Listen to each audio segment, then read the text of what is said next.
네, 안녕하세요. 예스맨입니다. 여러분들의 구독과 좋아요로 이 채널이 유지되고 있습니다. 영상 속도는 1.5배를 추천드리는 바이고요. 이번에도 어떤 소식이 나왔는지 같이 한번 내용을 보도록 하겠습니다. 네, 파월 연준 의장이 경제 회복을 위해서 저금리 자산 매입을 지속하겠다는 의지를 강력하게 보여줌으로써 전체 자산을 안정적으로 다시 만들어 놓았고요. 그 다음에 바이든 대통령이 주요 산업재 공급망 문제 점검을 해결하기 위해서 행정명령에 따른 서명을 했고, 브레이더너 너드 연준 이사가 미국의 고용시장 회복이 지표상으로 확인되는 것처럼 강하지 않는다라는 지적으로 이것을 힘을 실어주고 있는 실정입니다. 오펙은 4월달 산유량 하루 50만 배럴의 상향 논의를 할 것이라고 되어져 있는데, 사우디가 잘 협조를 해줄지 를 볼 필요성이 있을 것 같고요. 그리고 금 가격 추이를 보게 되면 이번에 백신 부분에 있었을 때도 잘 해주고 있는 실정이고, 경기 회복에 대한 기대감이 커지면서 또 그런 부분도 있고, 그리고 하나 더 보게 되면 원달러 환율이 계속 달러가 올라가고 있기 때문에 원자재 시장이 다시 약세를 보여주는 측면도 있는 것 같습니다. 그 다음으로 또 내용을 보게 되면요. 네, 일본의 금융사 모덱스가 비트코인 호황의 급상승을 보여주고 있고, 미국의 연준 CBDC 연구 결과에 따른 발간지를 냈다라고 하니까 공식 사이트에 들어가 보시면 좀 더 상세한 내용을 확인을 해 보실 수가 있게 되겠고요. 미 연준의 시스템 마비로 인해서 코인 시장에 있는 거래소들도 영향을 받았다. 코인베이스 그리고 크라켄도 이번에 입출금이 멈췄다라고 합니다.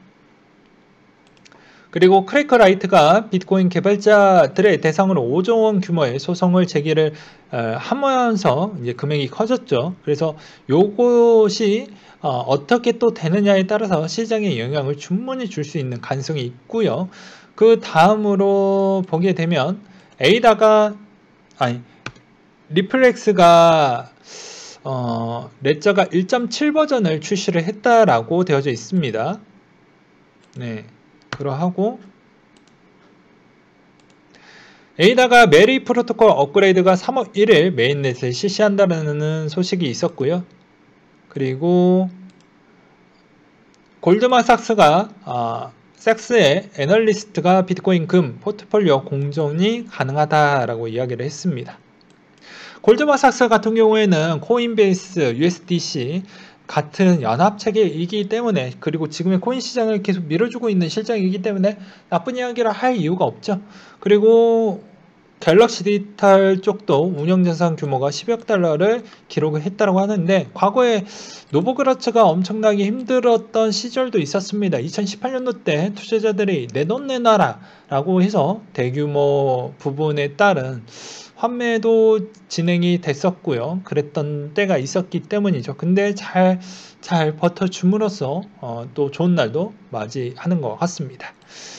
이더리움 기반의 스테이블코인 유통량이 360억 달러를 돌파를 했고요. 마운트콕스 회생 계획안 찬반 투표 진행이 3월 24일 투표자 확정이 되면서, 그 다음에 최종 일자는 10월 20일 회생 계획안 표결을 위해서 채권단 회의가 진행이 된다고 합니다. 아무래도 시장이 너무 좋으니까 아무래도 회생 쪽의 가능성이 제일 높지 않을까요? 라는 생각이 들고요. 그리고 시장을 생각을 해본다고 해도 그게 제일 낫지 않을까라는 생각도 들기도 합니다. 그리고 크립토컨트 대표가 지금까지 본 가장 강력한 강세 시도를 보이고 있다. 몇 시간 전에 코인베이스에서 13,000 BTC가 거래소 밖으로 이체가 됐다. 해당 BTC의 복수의 코인베이스 커스터디 월렛으로 입금이 됐다. 미국 기관 투자자들은 여전히 48,000달러 가격으로 비트코인을 사들이고 있다. 내가 본 것 중에 가장 강력한 강세이기 때문에 많이 빠지지 않을 것 같다 라는 의견을 주장을 하는 것 같죠. 그 다음으로 또 보게 되면 비자, 마스터카드, 신용카드 수수료가 인상이 될 것 같다라는 이야기가 나오고 있는 실정입니다. 그러다 보니까 어떻게 보면 코인 쪽에 대한 관심도가 더욱더 뜨거워질 수 있다라는 이야기를 볼 수 있고요. 그 다음에 대한 소식을 한번 또 보도록 하겠습니다. 이게 가장 오늘의 방송의 핵심 부분이라고 볼 수가 있어요. 3월의 비트코인이라고 해서 공구리맨이 진짜 잘 정리를 해 주셨습니다. 14년도 때부터 지금 보게 되면 3월은 다 하락이었다. 그러니까 고지 볼 필요성이 없지 않겠냐 라고 볼 수가 있겠고요. 3월달 것만 보면 그럴 수는 있겠죠. 근데 저는 오지랖이 넓기 때문에 1년치를 한 방에 다시 정리를 해 드리겠고, 매 달마다 요 자료를 그때그때마다 끄집어내서 설명을 드리도록 하겠습니다. 3월달에는 역발상으로 그럼 어떻게 생각을 해야 될까요? 불장만 또 빼서 한번 보도록 하겠습니다. 14년도 불장 아니었죠? 15년도 불장 아니었죠? 16, 17 불장이었죠. 18년도 불장 아니었죠. 19 회복장이었죠. 2020년 불장에 거의 가까운 정도였습니다. 그렇게 본다라고 하면 여기에서 불장이었던 때만 뽑아 보도록 하겠습니다. 회복장까지 포함해서 한번 보도록 할게요. 불장, 회복장까지 해서. 그럼 실질적으로 올라왔던 추이를 보게 되면 여기인데, 그러면 평균적으로 보게 되면 요렇게 볼 수가 있겠죠. 그러면 제가 드리고 싶은 메시지는 무엇이냐? 보게 되면 평균적으로 좋았던 장, 4년치를 보게 되면, 평균치를 보게 되면 3월 달에 역으로 추매 부분만 잘 해놓고, 이때 조종의 장이니까 열심히 모으면 4월, 5월 달에는 엄청난 좋았던 장이 연출이 될 것이고, 물론 이렇게 된다라는 가능성은 없어요. 그냥 이 통계 추이를 보는 겁니다. 예, 그리고 6월 달까지는 약간 긴가민가 할 수 있기 때문에 4월, 5월 달 정도의 추이에 어느 정도 확보를 해놓은 뒤에 6월 달은 그때그때 상황에 맞춰가지고 대응을 하고, 7, 8, 9월 달까지는 애매한 시장이다 보니까 이때 다시 한번 집중을 해서 가든지 어찌든지 그런 형태로 좀 보셨으면 좋겠습니다. 그리고 이때는 딱 반반으로 나뉘어지는데, 이때는 진짜 갈 수도 있고 안 갈 수도 있는 거예요. 여기서 이제 야수의 심정을 가지고 계신 분들은 여기서 딜을 하겠죠. 그러니까 가장 안정적으로 먹을 수 있는 시점은 이때밖에 없습니다. 근데 여러분들, 제가 매번 이야기를 했지만 수익에 있어서 어느 정도 현금비는 무조건 필요하다라고 이야기를 매번 드렸습니다. 그렇기 때문에 그것을 법칙으로 해서 잘 만들어 놓으면 충분히 수익을 더 극대화시킬 수 있다라고 설명을 드렸고, 아예 없으면 본인이 대응하기가 상당히 어려운, 그리고 곤란해질 확률이 매우 높다라고 이야기를 드렸죠. 근데 하필 왜 5월 달에 상승률이 가장 강하네요. 이 말의 의미는 한국의 가정의 날로서 소비가 가장 높은 날인데 투자할 수 있는 여력이 있을지는 모르겠습니다. 아무튼 저는 이 부분을 보게 되면서 느끼는 점은 3월 달에 잘 모으고 4월, 5월에는 수익을 극대화시킨 다음에 6월 달 때는 그때 상황을 보고 대응하고, 7, 8월 달에는 잠깐 쉬어가면서 해야 되겠구나. 그리고 그때 분위기를 보고 하반기 때, 올해 마지막 장을 끝날 때는 그때 상황 보고 결정했으면 좋겠다라고 설명을 드리고 싶습니다. 그리고 또 보게 되면 비트코인 8,000개 코인베이스로 입금이 됐다. 이것이 이제 구독자분 한 분께서 궁금하다라고 이제 올려주셨던 부분이 있었어요. 근데 이제 이분의 입장은 이랬어요. 코인베이스로 들어갔으니 이거 안 나오는 거 아니냐. 근데 그냥 기본으로 보게 되면 그냥 이게 거래소가 순수 거래소만 이용을 했었을 때라고 하면은 이게 거의 다 출금이 맞습니다. 거의 거래소 쪽으로 들어가면. 근데 여기에 이제 코베는 일단 커스터디를 하기 때문에 이제 이거를 확인해서 추적까지 하기에는 어렵죠. 저에게 시간과 돈만 지어주신다면, 제 연봉을 지어주신다라고 하면 제가 바로 퇴사를 해서 제 몸을 갈아서 그 결과값을 바로바로 드리도록 하겠습니다. 근데 저도 어느 정도 시간이 촉박한 사람이고 다른 쪽에서 겨우겨우 시간을 쪼개서 지금 이 영상을 만들고 있기 때문에 한편으로는 좀 이해해 주셨으면 좋겠고요. 본인이 궁금한 부분은 이렇게 시간을 좀 전략적으로 사용하시면 좋을 것 같아요. 오늘의 소식을 한번 다 정리를 했던 소식을 한번 들어보시고, 그 다음에 본인이 궁금했던 거 연구 좀 하고, 매 하루마다 나오는 소식도 듣고 내가 궁금했던 부분에 대한 연구를 또 하는데 시간을 쓰고, 이런 형태로 해야 됩니다. 그러면 이렇게 하다 보면은 잠잘 시간이 부족하겠죠. 그리고 CBDC와 비트코인 그리고 앞으로에 대한 흐름이라고 되어져 있는데 이 내용 상당히 좋아서 한번 갖고 와봤습니다. 결론부터 말씀을 드리면 쌍생적 관계가 될 것 같다. 첫 번째로는 직접적인 규제를 하지 못하는 수준이 커졌기 때문이다. 세계 60개국 이상 비트코인을 들고 있기 때문이다. 두 번째로는 CBDC가 나오더라도 중앙화된 화폐이기 때문에 거래 추적이 가능하기 때문에 보통 지하 자금의 20% 정도가 된다고 하는데 이 중에 몇 퍼센트만 들어와도 비트코인은 엄청나게 성장을 할 수가 있기 때문이다. 그리고 세 번째로는 알트코인의 기능을 CBDC가 하지 못하기 때문이다. 지금 보게 되면 NFT를 이용해서 알트코인 존재가 필요하다고 생각을 하고 디파이도 마찬가지라고 생각이 든다. 네 번째, 디지털 자산의 은행의 존재로 인한 시장 확대가 보이기 때문이다. 비트코인 우상향에 존재할 것이고 이 말은 비트코인 영향력이 커졌기 때문에 은행이 만들고 있는 디지털 자산 은행도 기능이 커질 것으로 보여진다. 라는 내용을 했어요.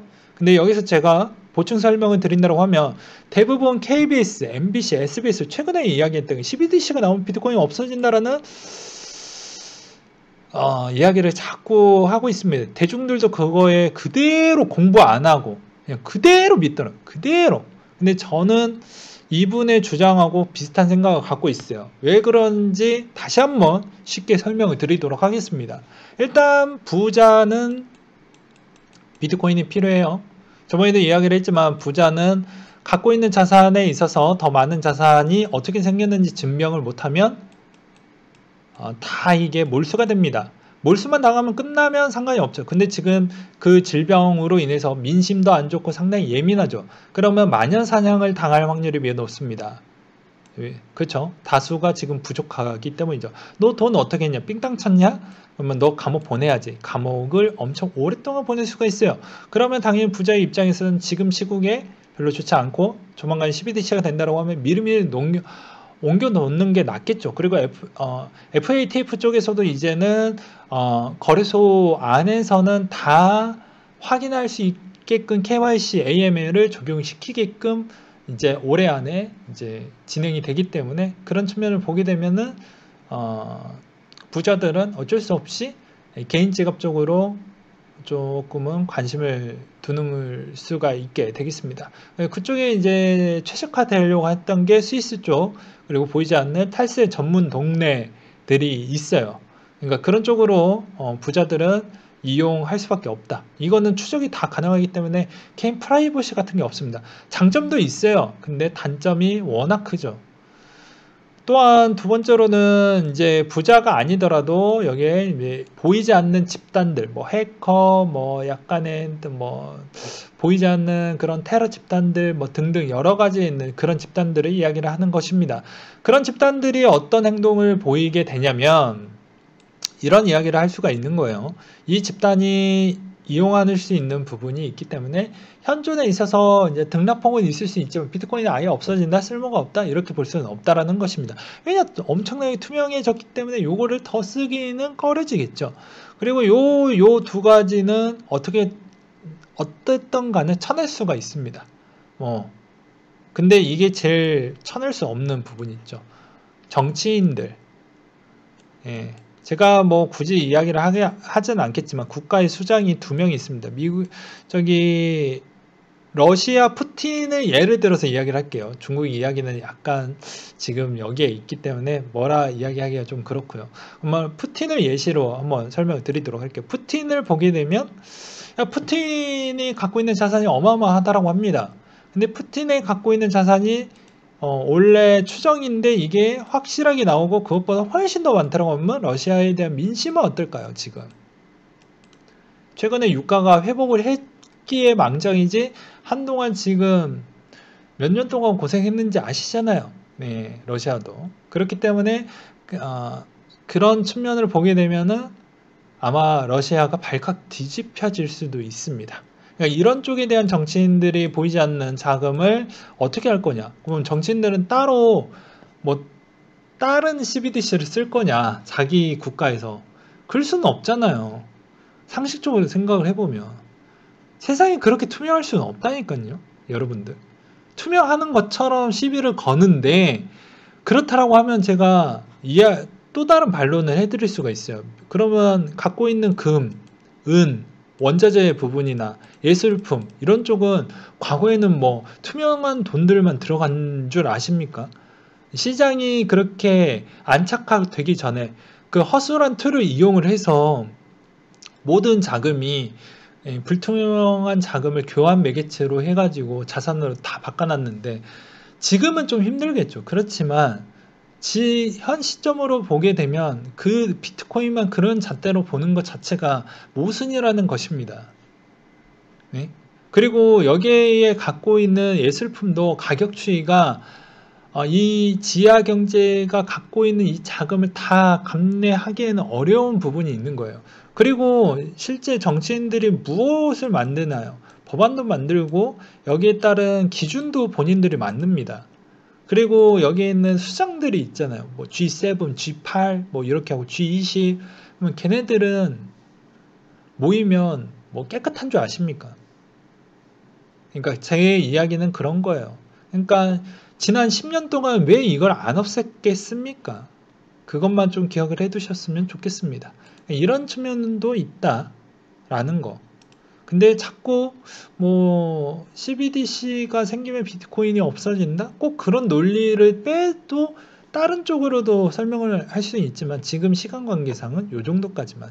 그리고 마이크로 스트래티지가 10억 달러 비트코인 추가 구매가 했다. 그럼 평단이 좀 높아졌겠죠. 네, 아마 3만 후반대 아니면 4만 정도가 될 것 같습니다.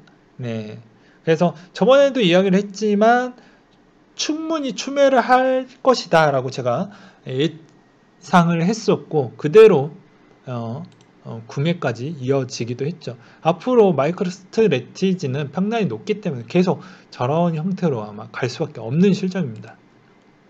그런 이야기를 드리고 싶고요.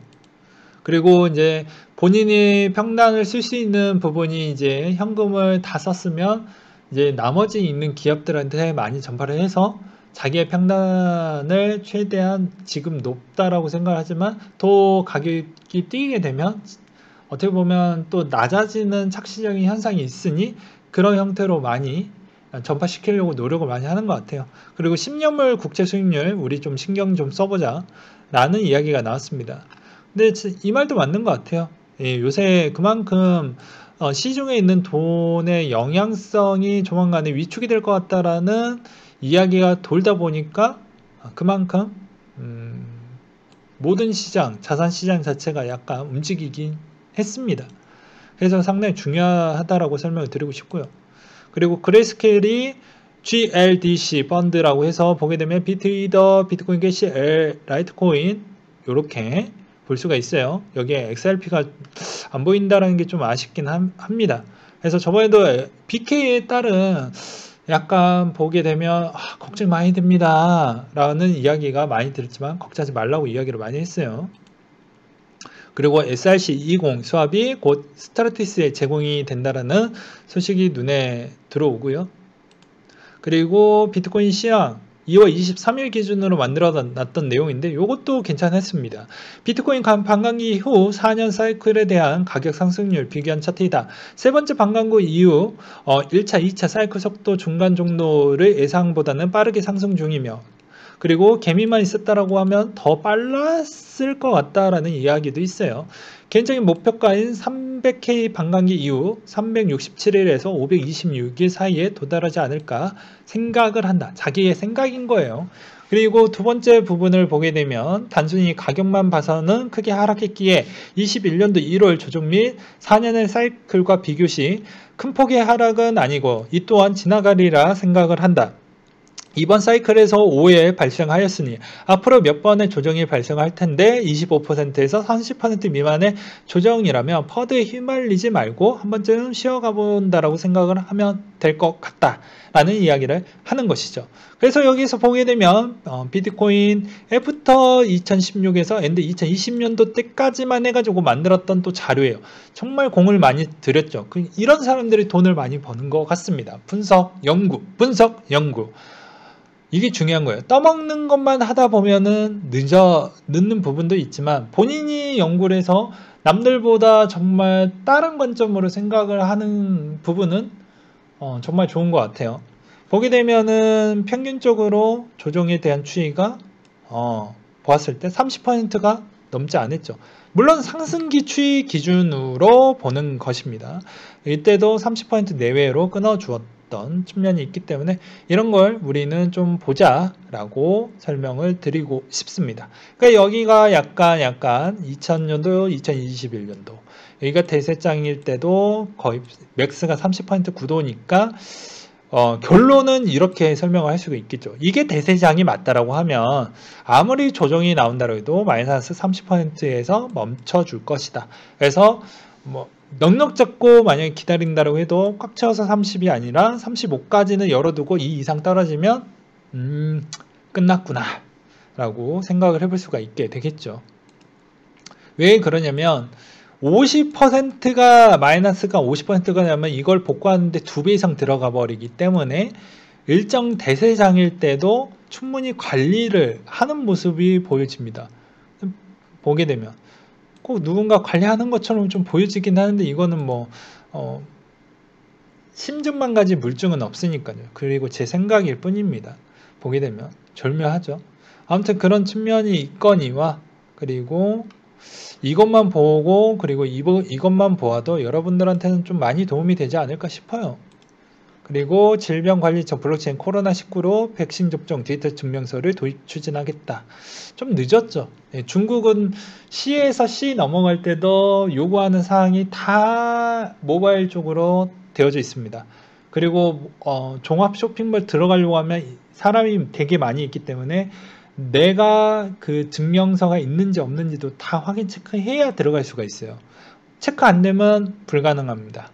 그리고 모든 대중시설이나 대중교통 이용을 할 때는 마스크를 무조건 써야 됩니다.